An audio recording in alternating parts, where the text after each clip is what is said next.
Assalamualaikum warahmatullahi wabarakatuh. Hello everyone, I am here to present my journal paper entitled Maintenance of Replacing the Flash Button in the Bedroom. Pertama-tama, ini saya akan memperlihatkan foto panorama 360.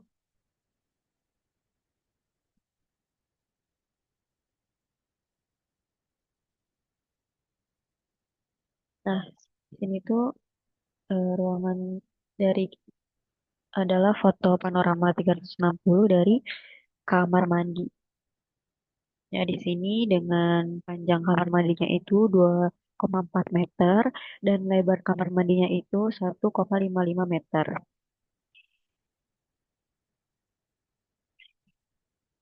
Selanjutnya, saya akan menjelaskan paper saya. Artikel. Yang pertama abstrak. Nah, penelitian ini tuh membahas pentingnya penggantian tombol flush dalam perawatan sistem sanitasi kamar mandi. Kerusakan pada tombol flush dapat mengganggu fungsi toilet dan berpotensi mengakibatkan pemborosan air yang berdampak pada biaya operasional dan lingkungan. Penelitian ini menyoroti perlunya perawatan rutin termasuk pembersihan, pemeriksaan fungsi, dan pelumasan komponen mekanis, serta penggantian tepat waktu sesuai standar yang berlaku. Ini ada SNI dan ASME, lalu melalui kolaborasi antara pemilik fasilitas, manajer pemeliharaan, dan teknisi plumbing.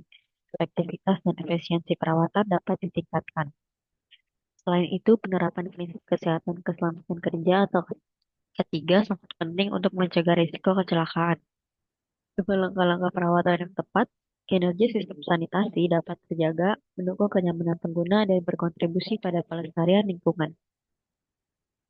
Selanjutnya ini ada pendahuluan. Tombol flush merupakan salah satu komponen penting dalam sistem sanitasi kamar mandi yang berfungsi untuk membuang air kotor dari toilet dengan cara membilasnya. Seiring waktu, tombol flush dapat mengalami kerusakan atau penurunan fungsi akibat faktor penggunaan yang berulang, haus atau korosi pada material, terutama jika terkena air dengan kadar mineral tinggi.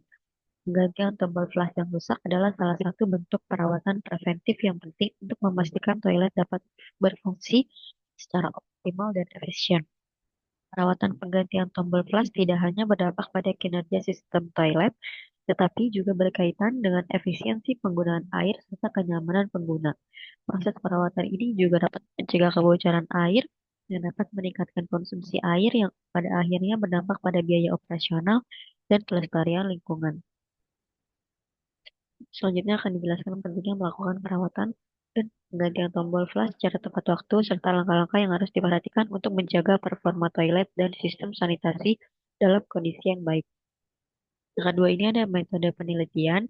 Penelitian ini menggunakan pendekatan deskriptif dengan mengumpulkan dan menganalisis data dari berbagai sumber literatur yang relevan. Kajian literatur dilakukan melalui penelusuran jurnal-jurnal nasional dan internasional yang berhubungan dengan perawatan tombol flush dalam konteks bangunan. Nah, yang ketiga ini ada hasil dan pembahasan. Jadi ruangan kamar mandi pada gedung L5 Laboratorium CNC itu memiliki ukuran panjang ruangan 2,4 meter dan lebar ruangannya 1,55 meter.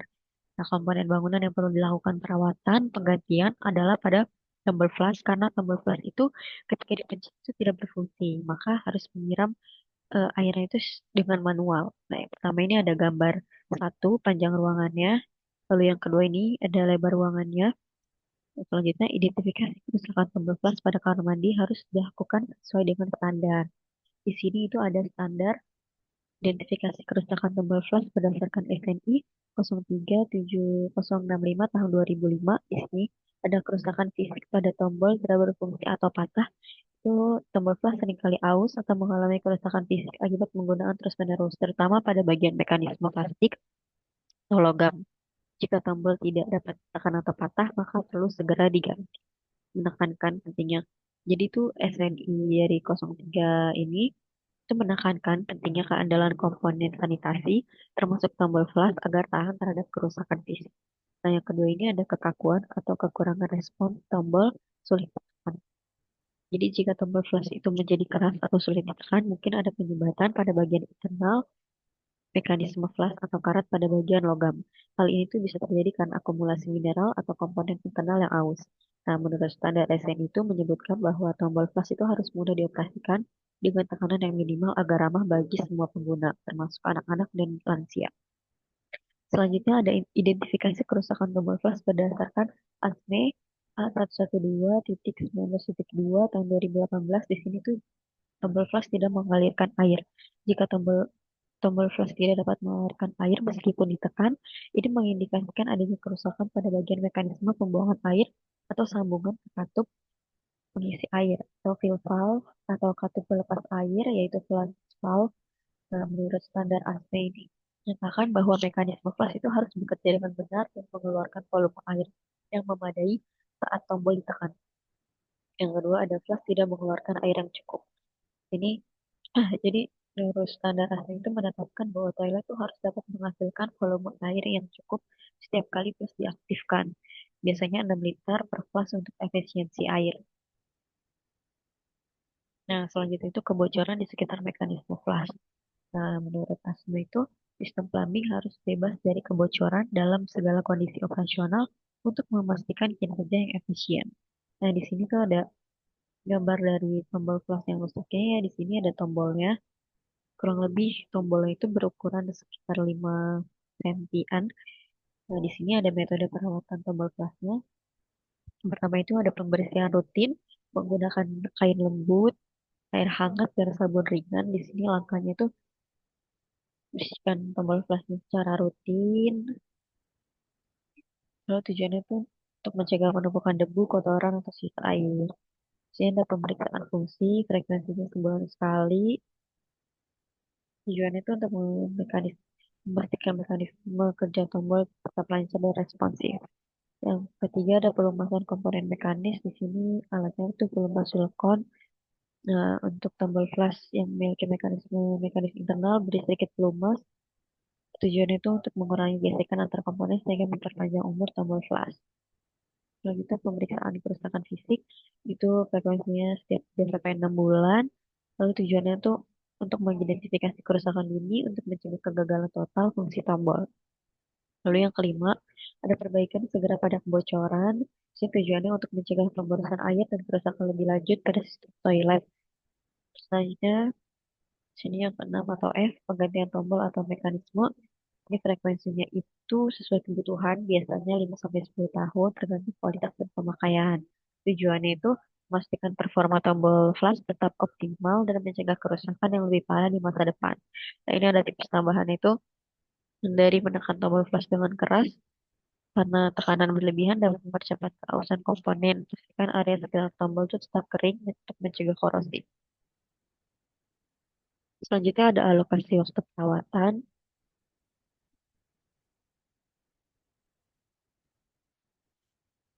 Di sini untuk alokasinya itu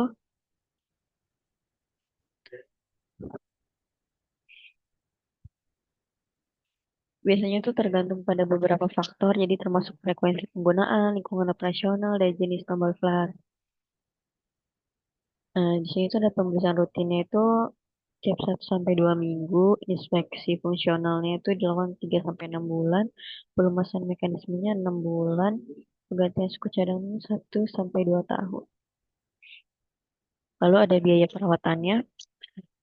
Untuk biaya perawatannya ini tuh bervariasi ya, tergantung beberapa faktor. Pertama itu harga tombol flashnya di sini 100 sampai 300 ribu per unit untuk tombol flash yang standar. Nah, sedangkan yang otomatis itu 500 sampai 2 juta per unit. Biaya tenaga kerjanya di sini bervariasi. Ada tukang hariannya itu 100 sampai 300 jam. Untuk biaya keseluruhannya itu bisa sampai 300 sampai 700 untuk baik yang sederhana. Untuk biaya tambahannya ini misalnya ada suku cadang tambahan itu 50 ribu sampai 150. Nah, untuk biaya kunjungannya juga 50 sampai 100 ribu. Total estimasi biayanya tuh perawatan dan pengerjaan tombol flash standar itu sekitar 300 sampai 700 ribu. Untuk perawatan dan pengerjaan tombol flash otomatis 800 sampai 2.500.000. Jika instalasi atau lingkungan memerlukan modifikasi khusus, biaya dapat meningkat. Nah, di sini ada pelaksanaan perawatan. Untuk orang yang melaksanakan perawatan itu ada teknisi plumbing, ada staf pemeliharaan gedung, ada kontraktor sanitasi, penyedia jasa perawatan sanitasi. Untuk pihak-pihak yang terlibat dalam mekanisme perawatan itu ada pemilik fasilitas, manajer pemeliharaan, teknisi plumbing, staf dan staf pemeliharaan serta pengguna akhir ya. Di sini kayak karyawan, pengunjung gitu. Nah, itu tuh berperan penting dalam melaporkan masalah terkait dengan pemerflas gitu. Umpan balik dari mereka dapat membantu dalam mendeteksi masalah lebih awal. Selanjutnya ada komunikasi antar pihak mulai tahap perencanaan, pelaksanaan, dan pemeriksaan hasil perawatan.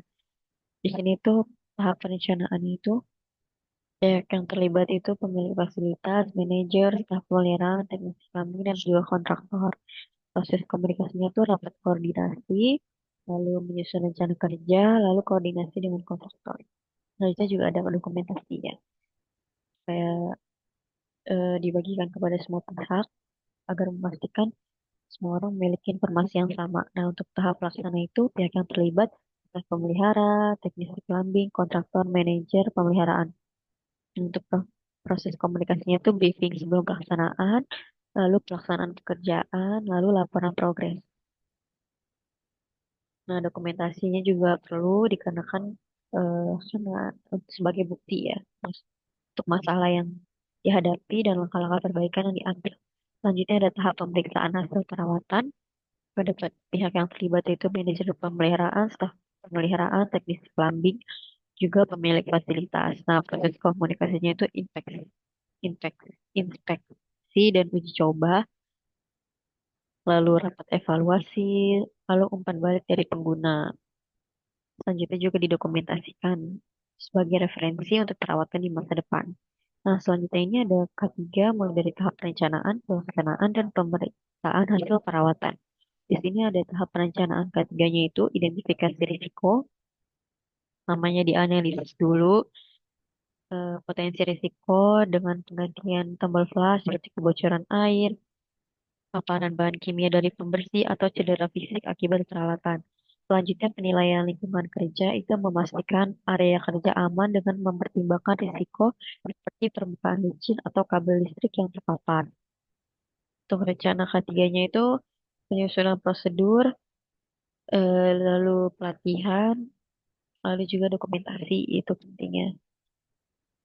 Selanjutnya pada saat tahap pelaksanaan itu penerapan prosedur, pemeriksaan APD, penerapan prosedur keamanan, serta pengawasan itu dilakukan monitoring, komunikasi, dan penanganan insiden itu jika terjadi insiden kecil itu dilaporkan dan tangani sesuai prosedur ketiga yang telah ditetapkan. Pastikan pekerja mengetahui langkah-langkah darurat. Untuk tahap pemeriksaan hasil perawatan ketiga itu ada evaluasi ketiga, pertama ada inspeksi keselamatan, pemeriksaan APD, memastikan bahwa APD itu dalam kondisi baik, umpan balik dan penilaian, diskusi evaluasi, serta umpan balik dari pekerja. Menurut juga dokumentasi ini sangat penting untuk mengevaluasi yang mencakup analisis insiden, rekomendasi perbaikan, dan pembaruan pada prosedur K3 berdasarkan temuan. Nah, kesimpulannya di sini, kesimpulan dari penelitian ini tuh menunjukkan bahwa penggantian pembersih merupakan elemen krusial dalam perawatan sistem sanitasi kamar mandi. Kerusakan pada pembersih pun menyebabkan gangguan fungsi toilet dan berpotensi mengakibatkan pemborosan air yang berdampak negatif pada biaya operasional dan lingkungan. Oleh karena itu, penting untuk melakukan perawatan rutin yang meliputi pembersihan, pemeriksaan fungsi, dan pelunasan komponen mekanis. Selain itu, penggantian tombol flash itu harus dilakukan secara tepat waktu berdasarkan identifikasi kerusakan sesuai standar yang berlaku seperti SNI 037065 tahun 2005 dan ASME A112.19.2 tahun 2018.